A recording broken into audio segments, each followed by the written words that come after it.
talk about alignment. What do you understand about alignment? We've talked about it. What's your understanding of being in alignment?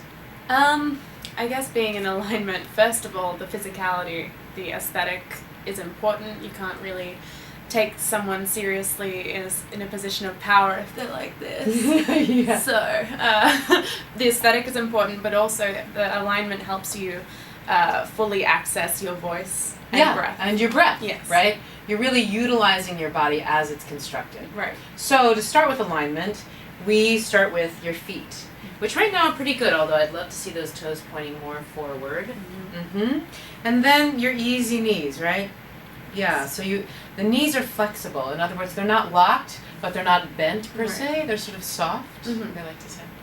And then the pelvis, right? So you want to duck that pelvis, stick the butt out, and then tuck it.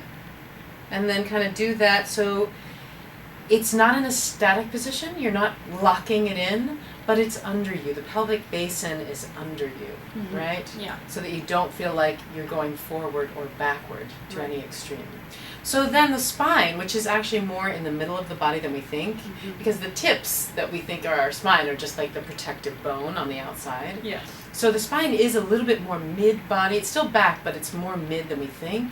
So if you think about the spine growing out, like light coming out of the pelvic basin, right? Yeah, exactly.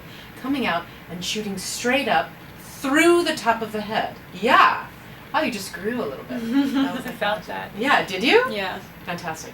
So then the head floats on top and the jaw is easy, right?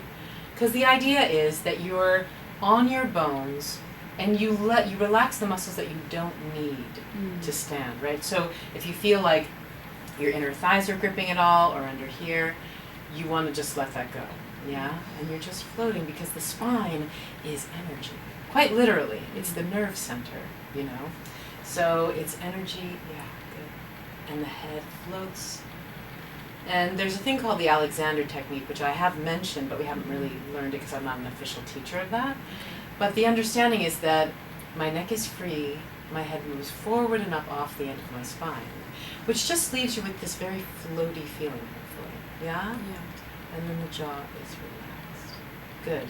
And then we've talked in class about your wings. Yes. Yes? Because sometimes people tend to, I'm going to move your hair. People tend to, let's see you collapse here. Yeah. And that's like, how does that feel? It's pretty normal. Like, a lot of people do this. Yeah. Especially when I'm at the computer. Yeah. Right? But it is a deflation. Yes. Yeah. So we just want to imagine that the clavicles, which are the collarbones, are here, they're attached to your sternum, and then they fan out.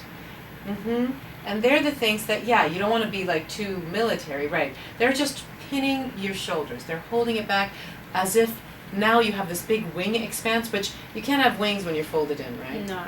But now you do because you have this energy coming this way, and then the head is floating on top of the spine, right? Yeah. And the jaw is loose. Good, good. And let that not come too forward. And now you're in alignment. Now let's take a good breath. Yeah?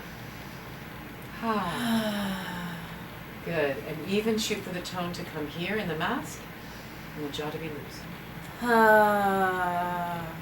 Good. One more time. Good breath. And supported. It's easier to make a sound like this than like, hunched over, yeah? Yeah. Okay, so that is how alignment can help you breathe and then focus your tone. Begin to. We're at the beginning.